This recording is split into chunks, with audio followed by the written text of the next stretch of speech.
Hey everyone, hope you're having a good day. My name's Andy. My channel is Finding Value. Today we're going to do our daily technical analysis update of commodities, work our way through the dollar, yields, precious metals, and commodities, ETFs that I follow.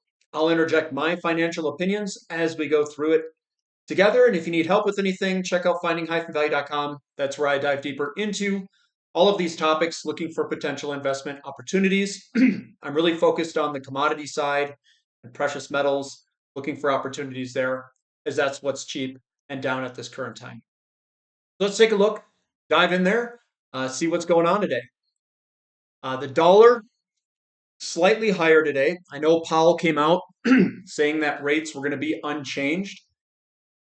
This still has a bearish look to it, where we've got these large selling pressure candlesticks coming on down and not much of a bounce to the upside. So I would say this still looks bearish, downside short-term pressure, but we are still above support of this area through here that we're on top of. So I'm sure a lot of people are wondering, are we going to get a weaker dollar? Are money flows going to move away from dollar denominated assets? Is it going to flow towards commodities in the short term? We don't know that yet. We have to wait and see where this thing goes here. 2-year yield, slightly higher today, but we're underneath resistance on the 2-year. So we popped out. We kind of did a return move today, retest move of that breakout. And now we're looking to see if we are going to head on lower. We got to see it get some follow through. 10-year yield down slightly. It does look like we've got some downward action. That is an inverse or inverted flag pattern there. So we could go lower, but we're on top of support, which is this here. That's support going through there. So I think it's early to say that we've started a new trend. That's way too early to start talking and discussing about that. And we have to wait and see where this goes. The 30-year yield also pulling on back. There are traits, the size of this coming back, that we could go higher. It could be a kind of a falling wedge deal. And that's what we have to watch and see. We're also above support, and the support is below down here of the pattern that we've broken out of. So it's still bullish, and I do think it's going to go higher. And we're trying to weigh the strength of the monetary backing and the yields against other currencies, and then we pair these currencies off against each other. It's kind of difficult to kind of gauge who's going to be the strongest and who's going to be the weakest. So usually what I do is I go straight to two currencies, price them against each other, and see what's going on. Right now, yields look okay. They could still go higher, and they're weak in the very, very short term. TYX TNX ratio basically flat, and we're right at the top here of this resistance. Not really a tailwind or a headwind at this point when you're flat for gold or precious metals. TLT slightly lower. And again, we've got these weird setups. I think people are in there messing with stuff. You could say that this is kind of more of a bearish setup there, where we've got a rising wedge, and we could break to the downside, which means yields go up. But at this time, I'm just going to sit and do nothing. We're stuck in the mud. We've got tons of buying and selling pressure all back here in the mid 2000s, and that's where we're located. So we just have to sit, watch, and wait, see where this stuff goes. 2 and 10, we are inverting the yield curve today. This does look like a bullish setup here, where we're going to break higher and invert the curve and move on up for the 2 and the 10 yield curve. If we invert the curve, it means that inflation is still alive and well. The recession guys could be wrong. If the recession guys are right, we would see this drop like a rock, and people run into bonds, lowering the yields. That is not what I see in the charts of yields of the 2 or of the 10 and the 30 on the long end. That's not what I see. They're pricing in inflation.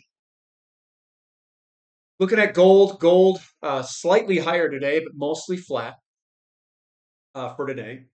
Silver pretty good move, up 2%. We're trying to break through.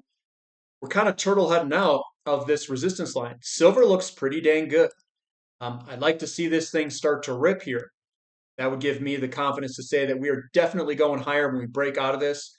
I'm already positioned in this stuff. I have no, like, I'm in this for the long term, guys. I know a lot of people try to trade this in the short term, but I look at this big chart, this cup, and then the handle here, and we've broken that to the upside. And again, that's on a 45-year time span from here to where we are today. That's from 1980 to 2024, 44-year time span. This chart's going to take time to develop and rip, but the move that's going to be generated here could be absolutely mind-blowingly large. And I just think it's a fool's game to be trading in and out, trying to get these small little wiggles. For what? I mean, this is going to be a monster move when it goes, and we're already broken out. It's already in progress. And people are going to say, well, I don't know. It's not going straight up. It's like things don't go straight up. It's a 45-year pattern. This could take the next 10 years of just absolute going on up 20, 30% a year or longer, depending on what interest rates do. Platinum also starting to get a little bit of some action here. It was up 2.13%, outpacing silver's move today. And we're squeezing in this corner here, guys. Now, I've been in this trade since so 2019. I bought a whole gaggle load all through here, bought some more, bought some more, bought some more. I'm loaded, baby. Now, I'm not playing this from a short-term perspective. I'm going to ride this thing up. It looks fantastic to break at any second. Now, does that mean it's going to happen next week? I don't know. It could, but no one knows. We've got the nice big buying pressure, small selling pressure. We've got that all kind of locked up here. So now we're just waiting for the breakout. When it breaks, it's probably going to have a huge move. Perfect. Palladium up also. We've got the falling wedge, the breakout higher, and now we've got a little bit of a bullish candlestick formation. Maybe we can work our way on up now. But again, I don't look at this stuff from a day to day. I look at this from like I purchased a whole bunch here and even here, and then I sold it right here, and I swapped my metal to platinum, and now I'm riding the platinum train.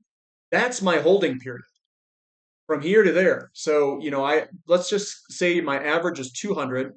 I got out at 2,400 and swapped it. That's a 12 bagger roughly. How many people do you know get 12 baggers? Not many. And then now I'm riding the platinum train. And platinum is all sorts of squeezed up here. I swapped it here. And now I'm riding this to the upside. And your time frames, if you're looking at weeks or months, your time frames are off. Because these things usually play out in years. And if I ride this thing up to, $4,000 or whatever it is, but let's say it's $6,000, make it easy. That's a 6x. Well, it's a little more than a 6x. Let's say a 7x on what I purchased. And then that's on top of 12x. So I've got like 100x there. And my risk is literally nothing. GDX, we are up in GDX. A little bit of a rotation into some of the miners. GDXJ up about 1%, and SILJ up 1.72. I'd still like to see some bigger green candlesticks here. I'd like to see this really break out, get through some of this resistance that we've got right through there. But I think it's going to come. It's going to come. Just be patient.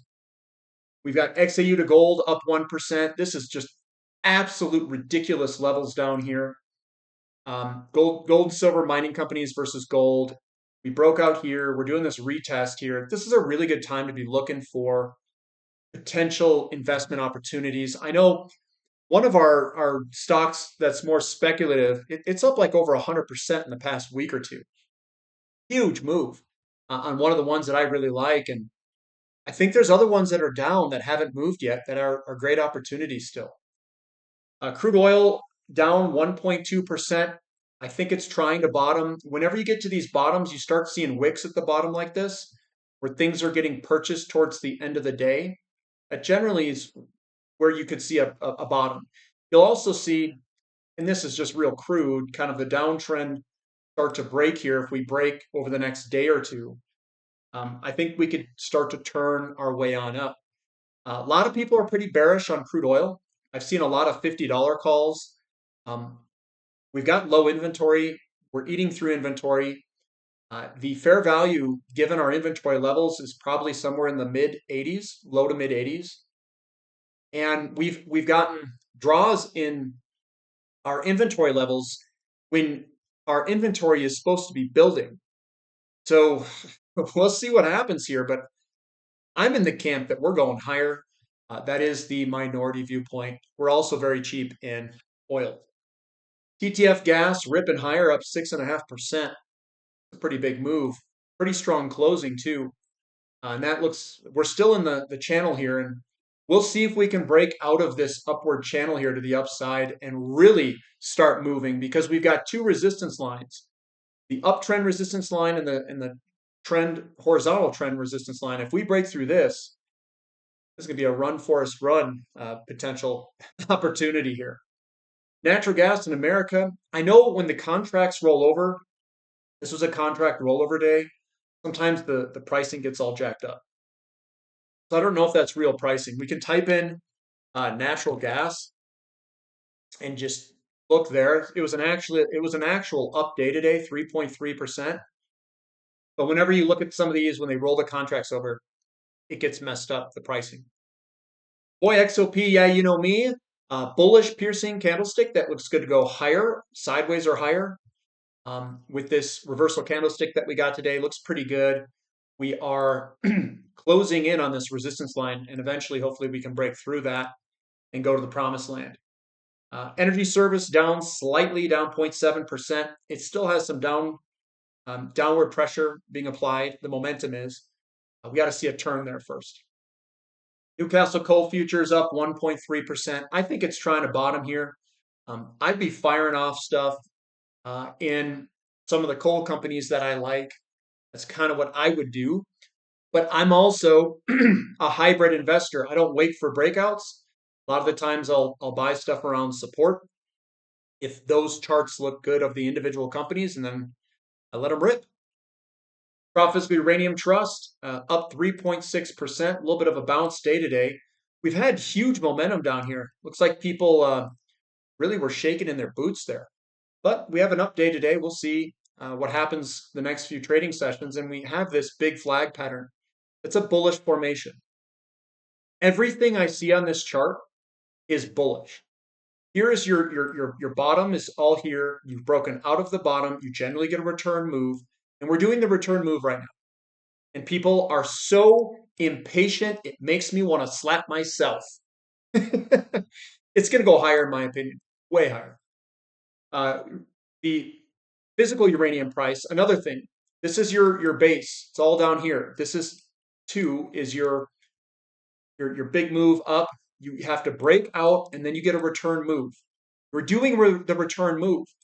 Do you know what I do on return moves? I buy it. That's how I make my money. Everybody is over here stroking themselves, worried about, oh my God, it's falling. Oh my God. Big picture, guys. Big picture. Stick with the big picture. Always big picture. This here, bullish. This here, bearish. This here is your bottom. Up. You break out of the bottom. Do the retest. There's your buy point. Boom, boom, boom, boom. There it is. All summed up for you guys. URA up 2.83%. Your bottom's down here. Your number 2, you're going on up. We're in the move. People don't even know we're in the move. Yeah, we had some volatility. We got some pullback. We're up 2.83% today. Yeah, I think we're going to go higher over time. Over time. URNM up 3%. Looks like it's getting a little bit of a bounce today. Same with URNJ. This is pretty cheap down here, guys. Pretty cheap. That's what I'll say there. Copper up about 1%. We are trying to break through this resistance area. We broke through it. This is kind of your return move. Think of this as a big flag pattern or pennant formation, falling wedge. Doesn't matter what it actually is or what you call it verbally. Buyer, you break out, get some selling pressure, and then we rip it. So copper, I think, looks good. I think we're going to see a move to the upside.